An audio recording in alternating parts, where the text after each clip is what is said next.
Hello, everyone. Welcome to William and the Magic Box. Today on our show, we are going to have Fiez. Fiez is from London, in England, in the UK. So let's see what Fiez has to say. Enjoy the interview. So, hello, Fiez. How are you? I'm very happy to be here, and I'm very secretly trying to hide that I'm very flummoxed because the past half hour has been chaos. So that has completely taken the wind out of my sails. So that must be a message from God to just push me in the deep end. And you're relaxed right now? I would like you to feel relaxed right now. Yes, I'm relaxed. Amazing. So tell me, how was your day today? My day was, apart from the past half hour, my day was great. Thank you for asking. I have got into the habit of getting up around sunrise the past couple of years. I'm not normally a morning person, but I got up about 4 o'clock, 5 o'clock, and I volunteer for a charity called Switchboard. And on Tuesday mornings is when I do that as one of my shifts. So yeah, it was a pretty chill day. Volunteered there this morning for a couple of hours, and then came home. Spent hours trying to set up Zoom, and in the last minute it worked. So yeah, it's a good day. How's your day? Was good, actually. I wake up at 4 as well today, actually. I went to the gym. Yeah, my normal days, I'm an early birds. I love waking Wow. up early. So 4 o'clock, 5 o'clock, it's the best for me. I'm already wide awake at this time. So Oh, awesome. It's good to hear that. I've yeah, only started doing that recently. So yeah.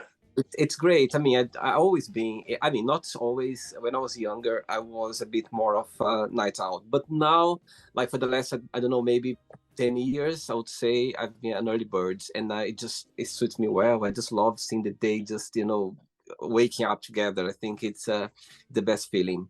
And where are you from, Faiz? So I'm from London, Londoner born and bred, and if that's in terms of the simple answer, that's where I'm from. And then if you want to know background, I'm happy to tell you that as well. Yes, please. So my grandparents were born in the easiest way to say is Punjab, so the bit between Pakistan and India, and then they emigrated to East Africa in the 40s, uh, early for just I think just after the Second World War, I think. And then my family, uncles, aunties, mum and dad were pretty much born and raised in Kenya, and then they came to London in the 1960s. Amazing, my goodness. And do you have siblings as well? Yes, I have one sister. She is 3.5 years older than me. Amazing. And what do you do for work, for living? I am a dentist. Wow. So You've got walk me lovely through teeth, your. by the way. Thank you very much. I'm shy now. A dentist, tell me that. I'm gonna do the interview now doing that, okay? After that. Thank you very much. Good Thank to you. know. So you always wanted to be a dentist? No, I didn't always want to be a dentist. I wanted to be an astronaut when I was little, and then wanted to do something to do with journalism. Yeah. And then the school I went to, it was quite academic and quite, and I guess you could say it pushed the students in the ways a good thing to think of career options early. And I did work experience in medicine and dentistry when I was applying for university when I was 16, 17. Wow. And medicine was a popular choice for my school and for my parents. And of course, it's a great career, it's a great degree. But because it wasn't coming from me, I didn't feel a connection. It felt like other people were pushing me to do it more than I wanted to do. And so that, not necessarily a good reason not to do medicine, but for me at that age, it was enough for me not to not to want to do it. And so I tried different work experience, and I did dentistry, which no one suggested me to do, and no one expected me to do. And because I did work experience in that, and it was similar to medicine, and it's working with people and working with your hands, which I really like. That sort of kind of came to a snap decision in the middle of work experience going, yep, that's what I want to do. So around 17 years old, when you have to start applying for university places, was when I decided, but it was more so not from wanting to be a dentist from a young age, more wanting to do something and wanting to be financially stable from a young age as well. I see. Amazing. Okay, so during the interview, I'm going to explore a little bit more about your career and also about your point of views, okay? Sure. Fiez, before we start our journey within the magic box, I would like you to tell me something interesting about yourself. So something interesting about myself. Gosh, that's put me on the spot. I used to, up until late teens, early 20s, although interestingly, it's coming back a bit more now, had a very, very severe stammer or stutter. So this kind of speaking, I was not able to do. And the idea of speaking to someone live like this, it was awful. Wow. So yeah, that I would say is probably interesting, because when I tell people that in passing, they don't believe it or they can't think that I would. But yeah, it's quite severe. Yeah. And what was the turn point that you kind of changed, you got out of it? That's a very good question. I guess I didn't have any lessons or go through any training to get rid of it, but it was quite debilitating. And the idea of speaking in class when you had a project to do, I absolutely hated. My blood would run cold when I think about doing it.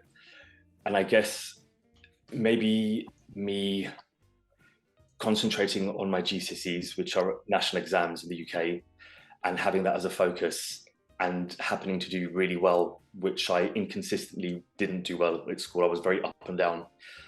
I think maybe that gave me some kind of confidence or validation, because my school was quite competitive. I wasn't popular at school either. I was quite unpopular, I guess you could say.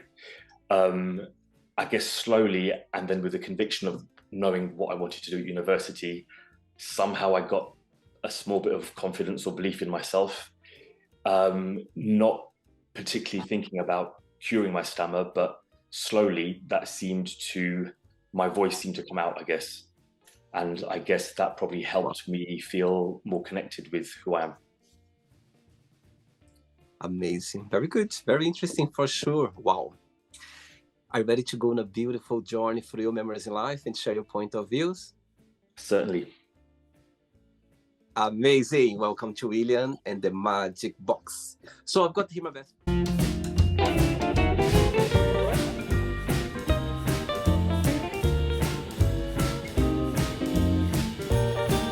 Okay, full of random fun questions. I'm just gonna play a song now just for us to relax a bit before the first question, okay? Sure. Let's do it.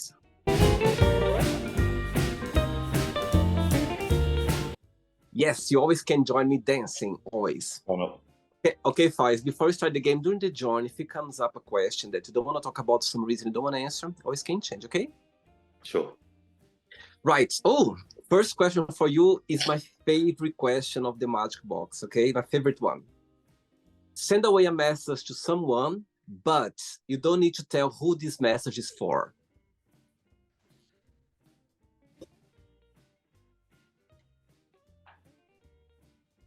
You are loved and you are worthy. Beautiful. Wow. Beautiful, beautiful. Next question. Let's do it. Hey, Fiez from London. Next question is, what is the scary thing that happened to you? What is a scary thing that happened to me? Yeah.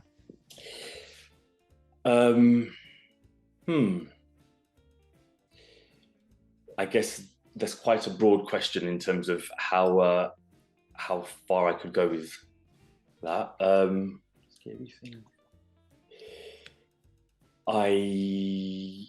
I guess it's impossible not to say what's at the forefront of my head when you say that. Probably my mum passing away unexpectedly about 16 years ago next month. So I guess that's more than scary. It's traumatic. Yeah, that was, I guess that tops it. That tops it, yeah. Okay, thanks for sharing. Actually, when I was looking at your profile, I I think you left a message, or like a little message for regards your mom, like you miss her. I Yes, I think my last post on Instagram was on her birthday in August, and yeah, it was a picture of me and her, and like all of us, we all mostly are lucky enough to have mums that we love, and so for those of us whose mums aren't here, obviously it's there's a special bond or connection that one has. So yeah. Saying that, what's when you think about her, what's the best memory or the most memorable like memory that comes to your mind? I would say there's many, but I would say I'm as much as my heart is broken that she's not here. I'm so lucky that she was my mom and is my mom. The love that she gave me and my sister, we are so grateful and blessed for, and a lot of people don't have that. So, and me and my sister are still benefiting now from the love that she gave us, even though she's not here. So I would say it takes a while. It's not an easy conclusion to come to when your mum passes unexpectedly and very unfairly. You can't connect with that straight away because you just miss your mum. But yeah, she had an abundance of love, and I'm very lucky, beyond lucky, that she was and is my mum. Wow. I think our mom, there's no one else like them. You know what I mean? They are unique. The bond that we have with them is just, it's magical, it's beautiful, it's powerful, it's genuine, everything. It's the best words that can describe that. Yes, it's there, it's present always. And it's a feeling that you have. Absolutely, I agree. Amazing, very good. Next question, Fiez. Let's do it.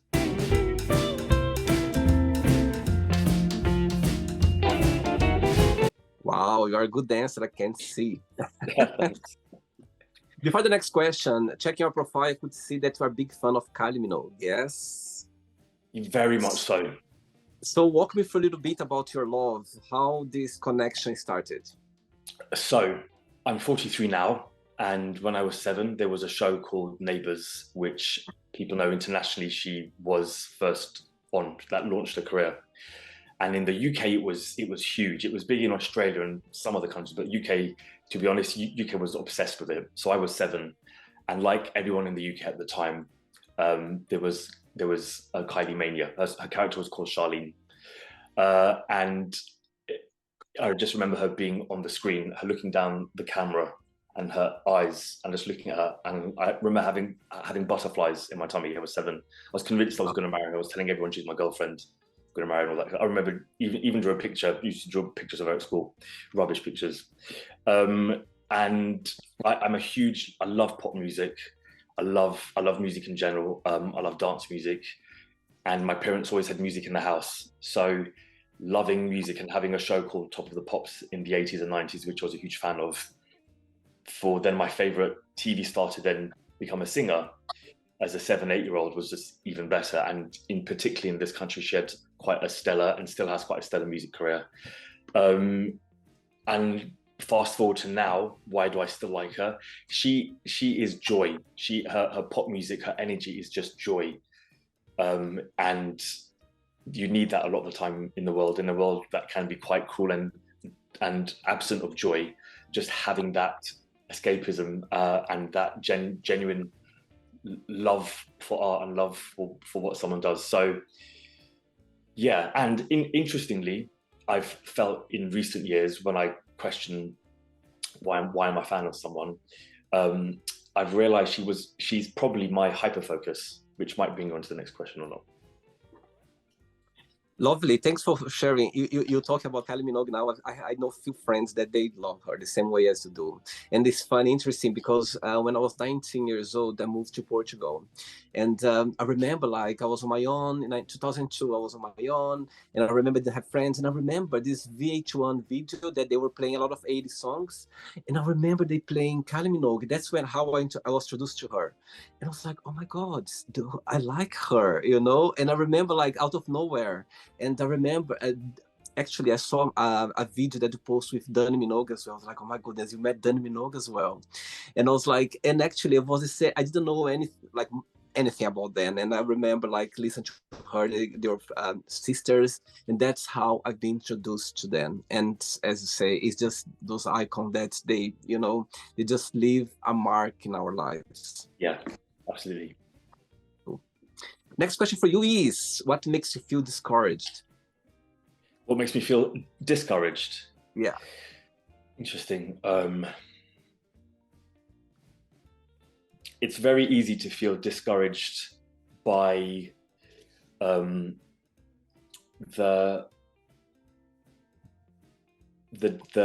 struggle in the world at the moment and the hate in the world, unfortunately.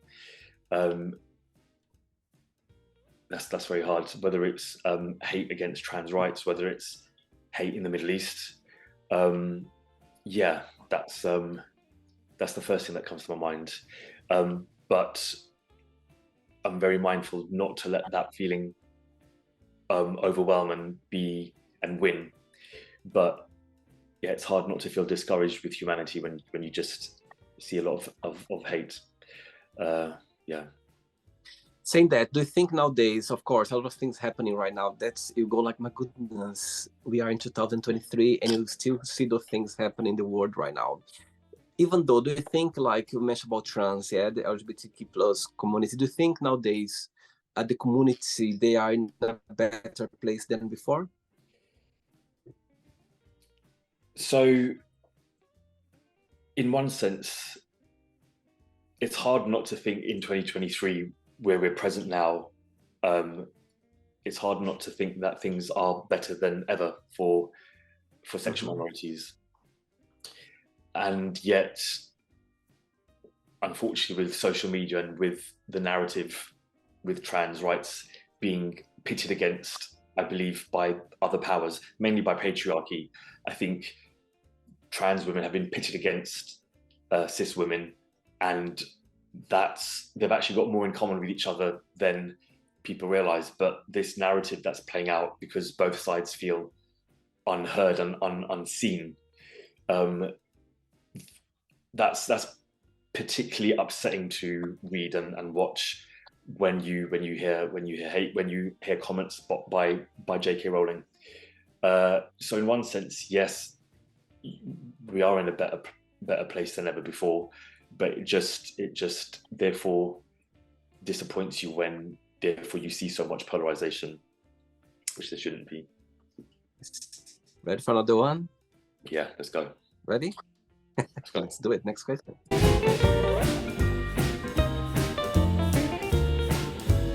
All right. Next question is, what did you think was the most challenging part of being a kid?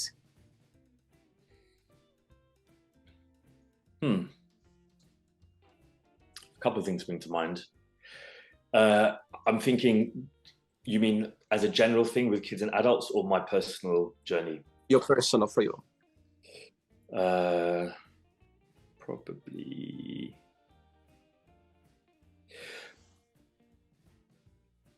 I guess I probably for the longest time, for that answer, I would say realizing I'm gay when I was 9, and then knowing what being gay meant and recognizing in society that being gay was pretty much invisible.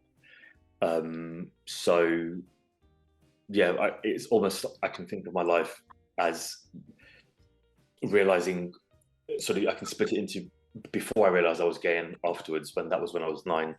So as a child, still realizing that and knowing that the world doesn't welcome you with open arms. Even as a kid, you sense, because that was 1989, I was young but old enough to know that there wasn't a wide acceptance of it, and children sense things, and it was enough for me to sense, I don't see men with men or women with men. I knew from the dictionary that it existed, and when I remember finding the word in the dictionary, that moment was a lightning bolt moment, because I felt validated for the first time, because I didn't understand, because I fancy women.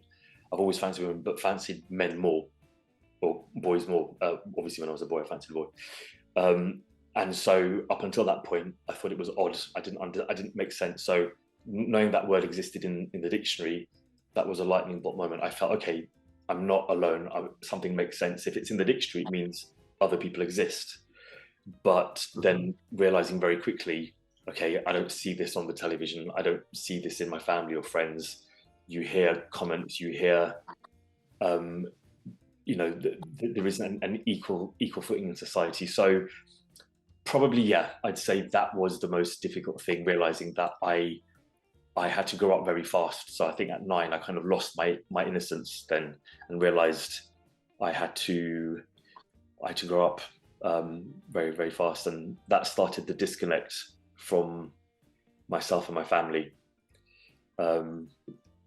Yeah. I was about to ask you if you had the support of your parents growing up as a gay boy, or was it a bit tricky for you? So as a boy, as a child, like most families, like mostly the answer would be no. Especially in 1989, I did tell my family, my parents, when I was 9, and they tried to help me in whatever way they could. They didn't understand or believe me, because of course it's quite odd for someone that young to say that. I mean, my dad laughed when I first told him. He was like, "What?" So, but they tried to understand, and took me to like a child therapist for a couple of sessions. But I remember closing up when I went to therapist because I felt too embarrassed. I felt punished for being open about that, and I knew the reason that I was there wasn't because my parents were okay with it. It's because they weren't okay with it. So I learned, and I don't blame my parents for this, but I learned that, okay, I need to pretend I'm not. So we didn't really speak much about it, and then I managed to convince the therapist I wasn't, and I managed to trick my parents that everything was okay.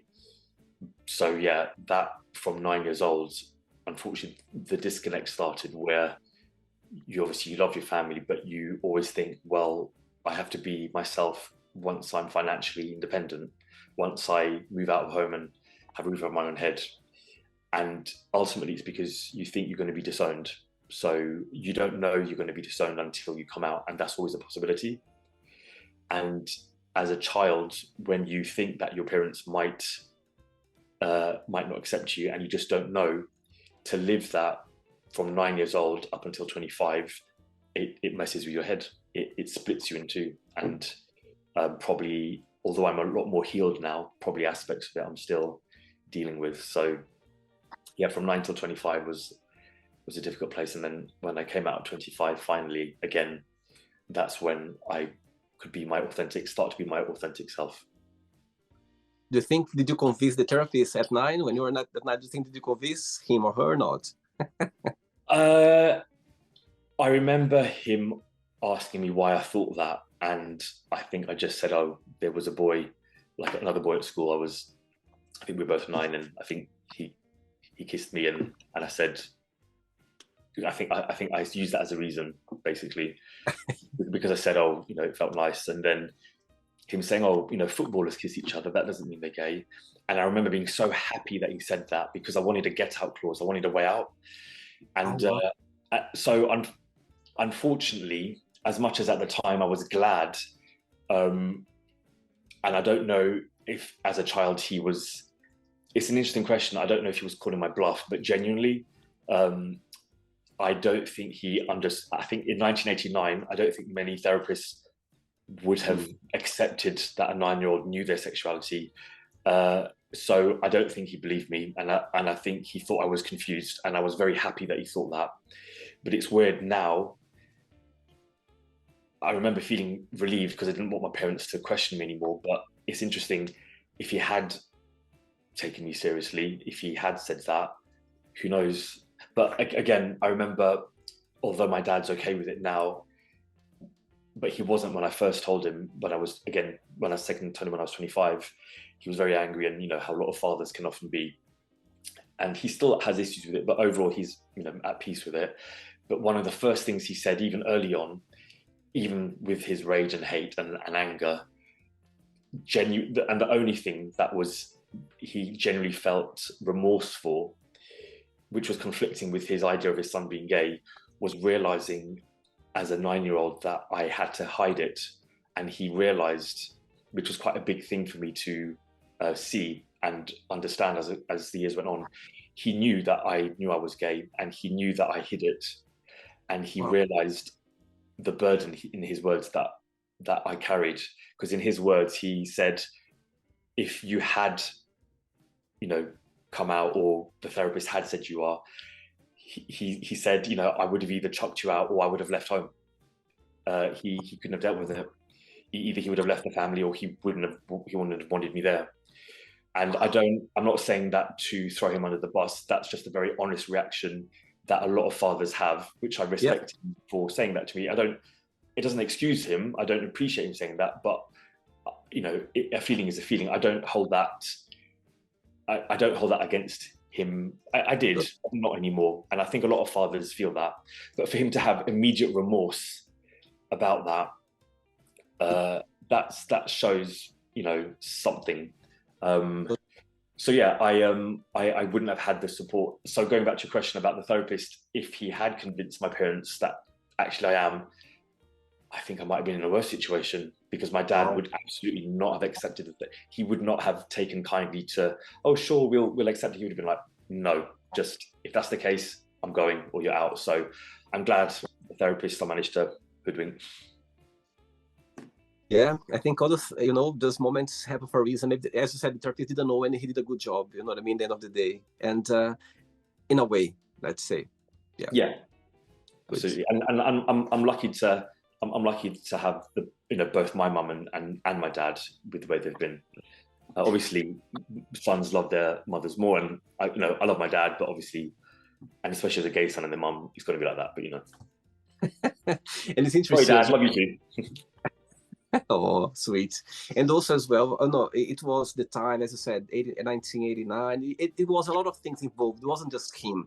The information wasn't there. There was no social media. People, nowadays, it's so visible that they cannot run away. Nowadays, it's just here. It's there. Yeah. But at the time, it just happened to the neighbor. It just happened to other parents. It never happened to in our family. So Exactly. it's a different time. Exactly. 3 questions left. Let's do it. Amazing. Okay, but before the next question, what's the biggest joy of being a dentist? And the flip side, what's the most challenge? You find most challenge? So the biggest joy is something that I think as a dentist you experience as time goes on, and you don't realize it straight away. It's the privilege of having someone literally open up to you and be in a position where in society you don't normally have that intimacy, that relationship. And it's important, fixing their oral health, making their dreams come true, making them happy, but to be in a situation where they are vulnerable, even if they see you, if you build a rapport with someone over the years, even if it's just checkups every 6 months, to have that connection with someone where they might tell you about their family, how things are at work. It's those moments, sometimes not necessarily the dentistry moments, that that's a very privileged position, to be able to be that close to someone and get to know someone and help them and put a smile on their face. That's a privilege. And the most challenging part, if there is any? Gosh, challenging part is patient expectations and maintaining joy and happiness, which of course dentists, it's our service, that's what we do, we are of service to our patients. But it can be difficult when you strive for that 24 hours a day, and when you don't achieve that, or patients are disappointed or angry, or there's that disconnect with communication, that's hard. I see. Okay. Next question is, what is the nicest thing a family member has ever done for you? Gosh, nicest thing a family member has ever done for you.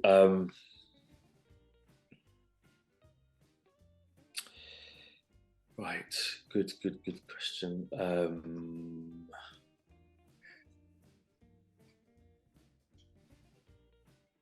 I it's very easy to talk about my mum, and obviously I give my mum a lot of props. And again, my dad and sister have done a lot of lovely things for me.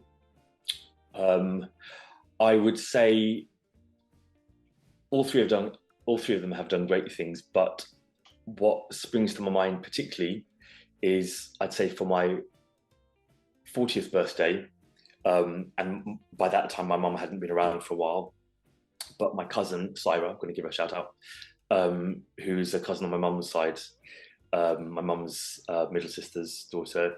She went to the lengths of, for my 40th birthday, getting me original Smash Hits magazine, which I'm a big fan of, from almost that exact week and year I was born, as well as music from the 80s, and I think the top selling DVD of the 80s in 3 separate packages, which I had no idea, and then a birthday card, which was a picture of me and her when we were little, which I didn't expect that at all.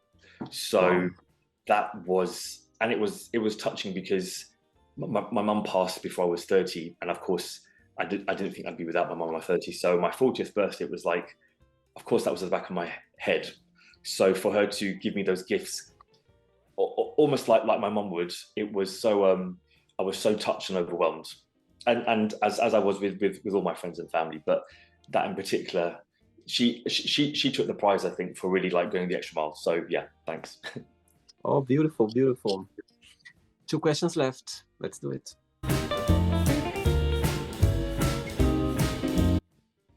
Right. Next question is, talking about music, what would your theme song be if you had your own show? My theme song if I had my own show? Wow. This is where it gets difficult because I want to give a really good answer and it's just going to be, They're not right or wrong. What's the first one that comes to your mind? Imagine you're opening the show. Welcome to Fiez and the Magic Box. And which song will be playing? It would, okay, so this is just random. This is not going to make any sense, but the Thundercats theme tune. I was obsessed with the Thundercats when I was 7. That cartoon, I loved them. Loved all of them, got all the fingers. So, yeah, it would be the Thundercats theme tune with the Sword of Omens. And yeah, that would be my theme tune. Amazing, expected answer for sure. Ready for the last one? Sure. Last question, Fiez. Let's do it.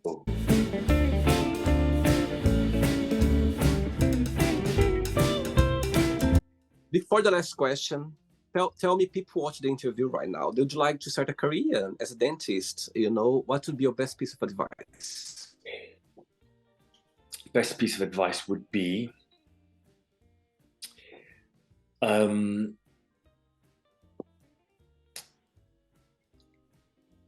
your best, but don't underestimate the power of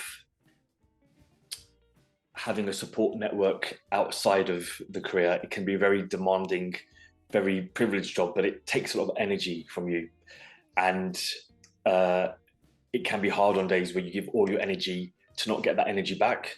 So try and have something, whether you a lot of people, for instance, are in a relationship where they offer it to their partner. I'm single, a lot of people don't have that, but have something where you have a focus outside of that, where you don't feel drained, because it's very easy to lose perspective and get burnout, feel undervalued, and end up not liking your job. So have something that gives the energy back. So if you give a lot of energy, it could be friends, it could be family, it could be a hobby, something where you feel that energy, that love, that compassion back. Amazing. I'm going to share 2 events in my life regarding dentists. Yeah? The very first one is I've always been so scared to go, not just dentists, but doctors, hospitals, always been very scared of needles, because my grandmother, she's a nurse. I think it comes from that. And she was, I grew up seeing her, like she was a midwife as well. A lot of, Wow. In her house, she had like a room with like, I've seen like she had like scissors, needles. You can imagine, it's like a hospital. And I spent a lot of time with her. And I think that's why I always been scared. Anyway, so one day when I was 7 years old, my mom booked for me to go to the dentist, yeah? And I went on my own, said, okay, I was so scared. And I was waiting like in the waiting room. And my hands was like, I was so scared. Oh, And suddenly, I never forget. I'm talking to you, I can see her. She opened the door. It was this very tall lady. She had the mask on with the glasses, and she said, William Ribeiro. I look at her and I run away. I literally run away. When I got home, my mom said, "Oh my God, it was very fast." And I was like, I started crying. I said, "Mom, I'm sorry, but I run away." She was like, "What?" And it was so embarrassing for my mom and for my grandmother as well, because oh, my grandmother was her friend, and somehow she booked for me a disappointment, and she was so oh, sad with me. Anyway, I think the dentist felt. I think she laughed about it, because after I came back, not the same day, of course, but she booked me another day, and she was. I remember she was kind. At the time I didn't realize, but I could now when I think about, she was very kind, very sweet. I think she kind of my grandmother told her this one. And the other fun fact, I was living in Portugal already. I was in Europe. I think I was 20, 24, 20, no, 24, I came to London. So 20, 22, 23. And I remember I was lying down in the dentist. I went there for the checkup and everything. And my hand was like this. Even before she started, she was put I was going down, and I was right. already like, but I didn't realize. And she looked at me and said, "William." I said, "What?" She said, "Relax." And I was like, "What you mean?" He said, "Look your hand." And my hand was like this. And I was like, "Oh my God, I didn't realize that." So I was so scared that I said, "Oh Oh, my God." bless you. So nowadays, when I go dentist, I look like so relaxed. My hands like relaxed, but it's still hip inside. Even though if I'm just going for a clean up, for a checkup, I still get nervous. Oh, bless you. Interesting. But before that, very briefly, if you can share through your career, like a moment, a situation that happened to you that's never gonna forget.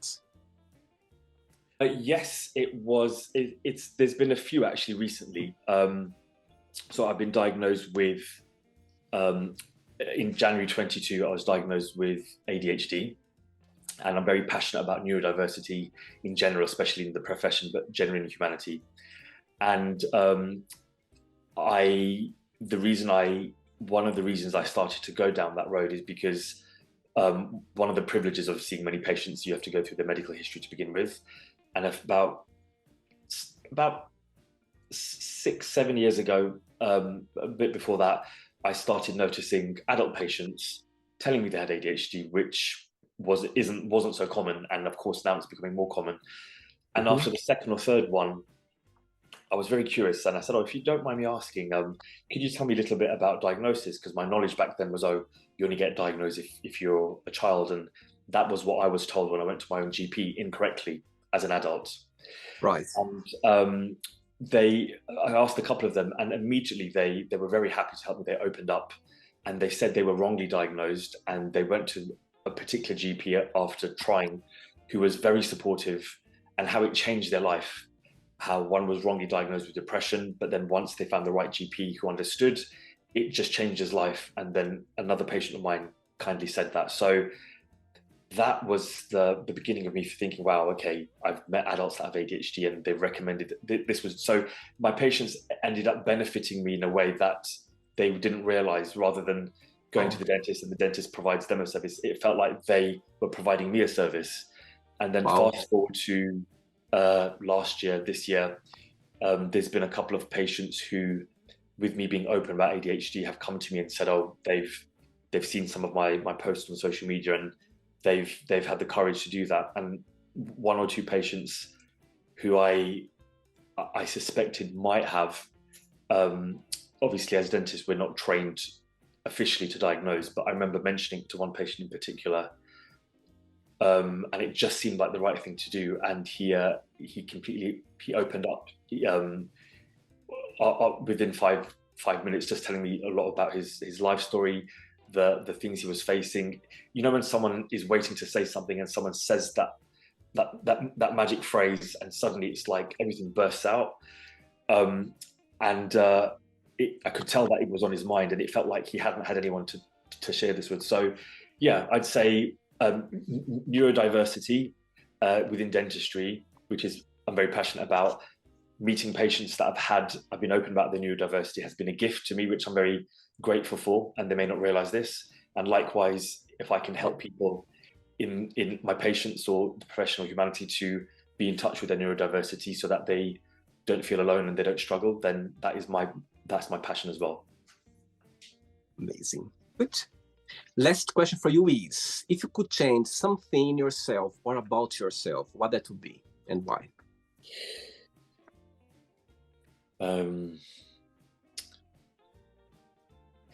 Wow, what question. It's an interesting one, because a lot of, like, when I think of a lot of the things that I might want to change, some of them might be to do with ADHD, but then that's who I am as a person as well. So it's I think there might be some things that I want to change, but where I'm in that journey of discovering my ADHD and things about me that I've masked and who my authentic self is, I'm kind of, I guess I'm not sure about that question at the moment. I'd say at the moment, I probably wouldn't, because I'm finding, it's like I'm going through a rebirth and finding myself again. So at the moment, I'd say no. Maybe another question might be better, if that's all right. Absolutely. No, I think it's an answer. It's an answer. You know what I mean? It's not right or wrong. It's there's nothing. Absolutely. I love the answer as well, because as you said, you are rebirthing. I mean, I'm certainly not saying there aren't things about me that should change. And I'm sure a lot of my friends would point that out. I always hope to be able to be that person that listens to people and be compassionate. And I hope I am. So I certainly would want to be even more like that if I can. Amazing. Okay. It's not the end yet. Let's play now the word association game. Okay, I'm going to give away some words. Just tell one word that comes to your mind. Quick thinking. Cool. Okay. Let's start with money. Power. Fear. Sweat. Family. Belonging. Life. Death. Love.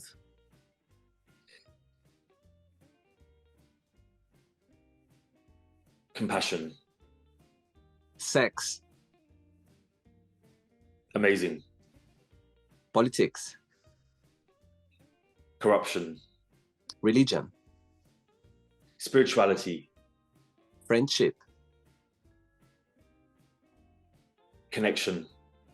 Desire. Lust. Regret. Tears. Success. Heart. One word for wish. One word for wish.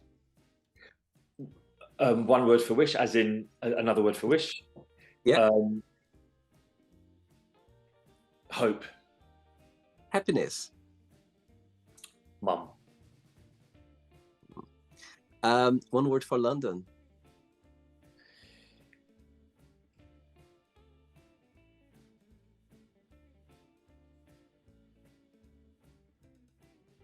Integrity. I like that, actually. I like that. I was expecting, wow. Had so many people from London and nobody said that. I love that. One word for dentist.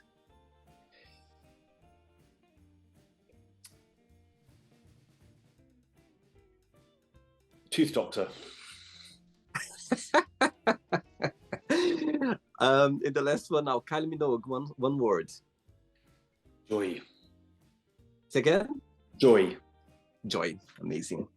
Let's pretend now I'm going to meet your best friend for a coffee, and I'm going to ask your best friend, define Fiez in one positive word and one negative word only. What your best friend would say? Positive would be compassionate, and negative would be can't sit still. Over the place. Yeah. Welcome to the club. Let's play now Fiez in the Magic Box, and you can ask me a question. But before that, let's play the music one more time. Let's do it.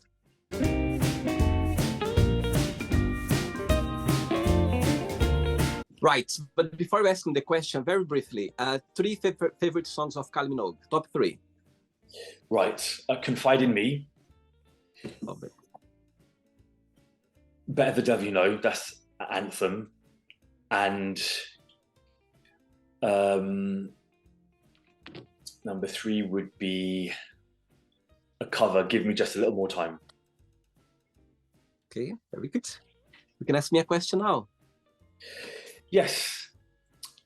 Is there anything anything in your life that you always swore you wouldn't do, or any any behavior, or any action, or something that you swore you wouldn't do, and then a circumstance happened or a conversation happened with someone that fundamentally suddenly changed your view, and then change that rule, or change that thought in your head?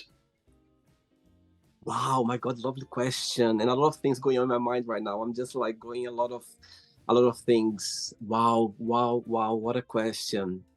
Um, wow, my goodness. Oh my God, you put me in the spot now, Fiez. But very well, very well. Right. My goodness. Wow. I think what I can tell here. I'm joking. Let me see.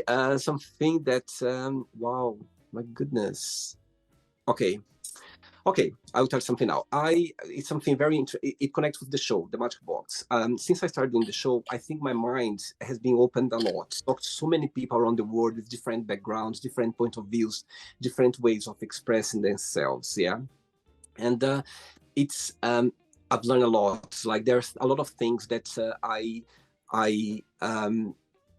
I didn't know. I wasn't aware. I was educated about it, and nowadays, for me, it's just like, wow, my God. Okay, I'm gonna tell you something. I don't think that it's something that I wasn't against it, but I think in astrology, I'm Scorpio. Yeah, Scorpio, we are very jealous. For us, like what are us is us. You know what I mean? We don't share things. So I always had that.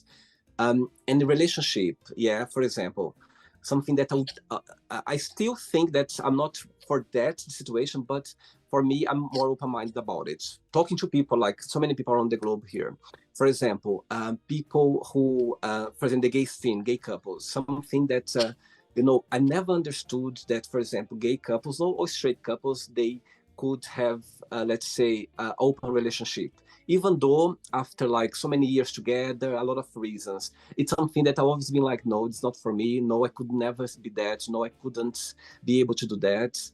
Again, still, I'm single right now, but I still have this, let's say, I still believe in this romantic love that's it just two together. But nowadays, it's something that opened my mind. So I'm talking to so many people around the globe that I understand, after so many years with with someone, again, I think it's not like that it is impossible. I understand there are so many couples, that they're together, they never had like a, let's say, an open relationship or experience out of their relationship connected sex. It's something that I believe that as well. There are no rules. I think people, they are different and they face and they approach relationship in different ways, but connect with my point of views. I open my mind open a lot about it. I think, nowadays with people, when they're in a long relationship, they become friends and they can still be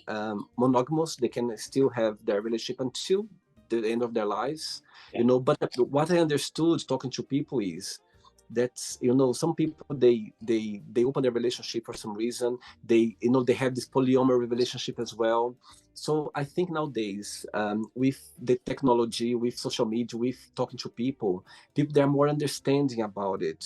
So I think that it's something that I still have this thing about having just one relationship, but I never had a very long relationship, like over 10 years, this kind of. So I've never been in this situation before. So that's, for me, is Yeah. hard to tell. But nowadays, talking to people, I understand that as well. I understand that, nowadays, but it's all about communication. It's all about both sides. If they are happy, if they're okay, why not? I think there are no Yeah. rules. I think that's what I understood. Growing up, for Yeah. me, was this rule, this beautiful couple, and understand there are a lot. But for me, it's something that the older I get, the most experience I get as well, talking to people here on the Magic Box, not just here, but through my life, I understand very much that there are no rules. I think people, they need to be happy the way they are. If both sides are happy, why not? So I think that's something that opened my mind about it. But again, I still see myself with someone, just one person. But again, I don't know how they think. And with my mind I have right now, I would be more open, more understanding as well about this situation. And something Yeah. else came to my mind as well now, talking to you. Having a tattoo, Wow, really? something that I never thought about. I still don't have any, but it's some growing up, I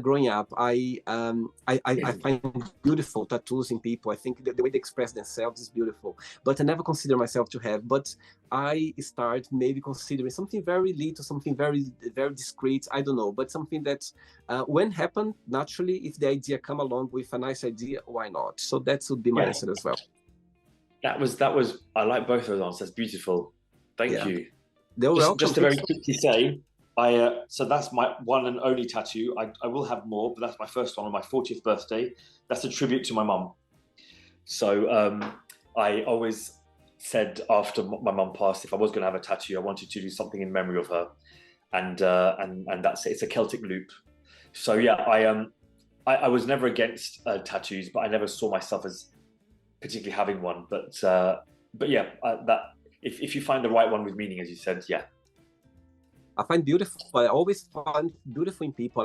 When I see people with tattoos, my goodness, I find so interesting, beautiful as well. But Yeah. I couldn't never picture myself with tattoo. But again, the older I get, I think it's expression of, as you said, it's expression of yourself. It's a way for you to share your love, to express the way you are. It's something about it. And yeah, I'm considering now maybe the name of my godson. You know, I have a godson, 4 years old godson, and Oh, maybe something beautiful. very discreet. Yeah, so something very little, something to to be there. So yeah, I'm considering right now. And the relationship, I think nowadays I'm more open-minded about people expressing their love. That's the right way. I would say. Yeah, I'll be more Awesome. open about people expressing. There are no rules. As long as everyone is happy and everyone it's the same path, why not? That's how I grow up a lot about that. Yeah, but I still can see me just with someone. Did you have a good time? Had an amazing time, really, really good time. Yeah, I was worried it was going to be spoilt by my Zoom not working. It only worked at the last minute. So yeah, thank you. It's been a long time. It's been a long time coming. So thank you for being patient with me. No, I've been trying. Actually, I'm glad that we connect right now. I think it meant to be today. I think we've been trying, and understand nowadays we are so busy with our lives, and I totally understand. So thanks so much for taking the time. Thanks for being so open as well. I think, when people take their time for us, it's a gift because I know how busy we are right now in our lives, the world we live right now.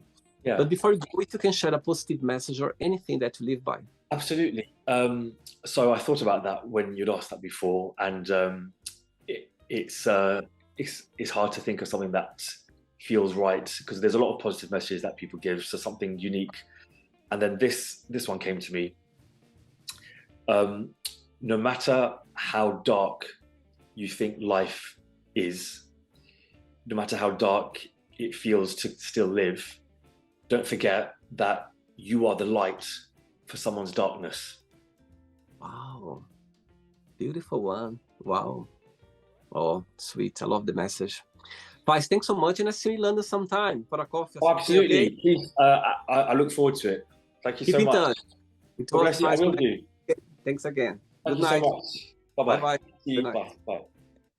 So, did you like the show? Don't forget to give a like, to share it, and also don't forget to subscribe to the channel.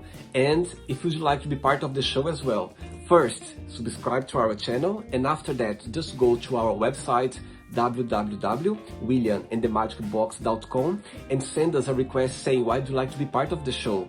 And I see you there. Bye bye, see you next time.